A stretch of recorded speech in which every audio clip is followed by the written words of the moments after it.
How refreshing does that look? Another week or so, maybe they're already in the pool. We're talking about kids, of course, wanting to just go swimming all summer long. And I think some of them become part fish during the summer, but the sun is not the only danger lurking in our backyards. Pool chemicals can cause skin problems and especially eye problems. So that's why we have this morning optometrist Arlyn Roper joining us this morning. You know, obviously, I'm guessing you'd say make sure that you always have goggles before you jump in. Over and over again, right? It's a must, really. Yeah, swimming pool water is just not the cleanest, plus it has a lot of chemicals that can be irritating to the eyes. So, what kind of things do we see become an issue with, you know, it's not, yes, they may become a little red, hurt a little bit, but it could become a major problem. Well, it can cause a thing called corneal edema because the water and the chemicals irritate the eyes. The eyes respond by swelling, and that's why sometimes you get out of the pool and you'll see like blurriness. It's very, very cloudy, and that's because the corneas are swollen in the eye. Now, at what age do we say kids should be wearing goggles? You know, as early as possible. Little kids and little babies usually won't leave them on, but by the time they're 3, 4, 5 years old, you encourage them to wear the goggles. Okay.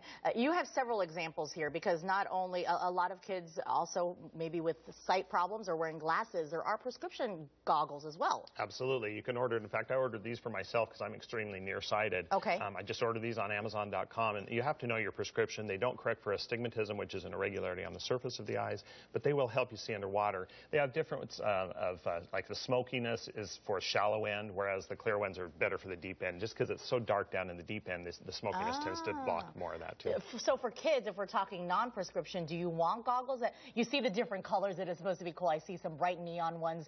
Is it better to have a clear, or is it okay to have a shade? You know, I tend to like the shaded ones because if I get out of the pool, and I can still keep them on, and it's almost like wearing sunglasses to protect my eyes. These have a UV protection on them also, which is a clear coating to help protect from the sun damage. Okay, now these almost remind me of snorkeling goggles because they're so big, but these also are prescription. Correct. They have a little insert in here that's prescription, and these are quite a bit more expensive. These were only like $20 a piece or something like that. These are custom made for somebody who's going to go deeper in the water, but they have that prescription because if you wear your contacts under the goggles, still water can seep in and can cause irritation through the contacts. Which makes me think of fit. What is the proper fit? I feel like I can never get it right on my kids. It is hard. You have to make sure that they just seal around the eyes, that they're large enough. There's smaller ones for kids because if you try and put this on a kid, the water's just going to go right in. But they have a good seal around them. You need to make sure that that stays well sealed around the face. Okay. And it's not just in the pool we want to talk about. Aside from the sun, obviously, you really do want to have sunglasses as much as possible. Absolutely. Again, with a UV coating on it to protect the eyes from the ultraviolet rays. The color of it is just your own preference, whatever you want. The style, of course, is the most important for most of us. We want to look good when we're next to the pool, that's for sure.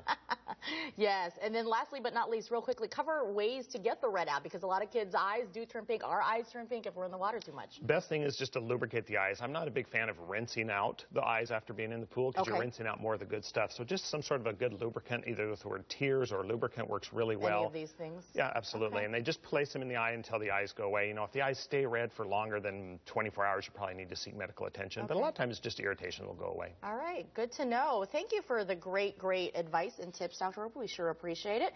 We'll put all the information on azfamily.com if you've got questions for Dr. Arlyn Roper. Still ahead here on Good Morning Arizona.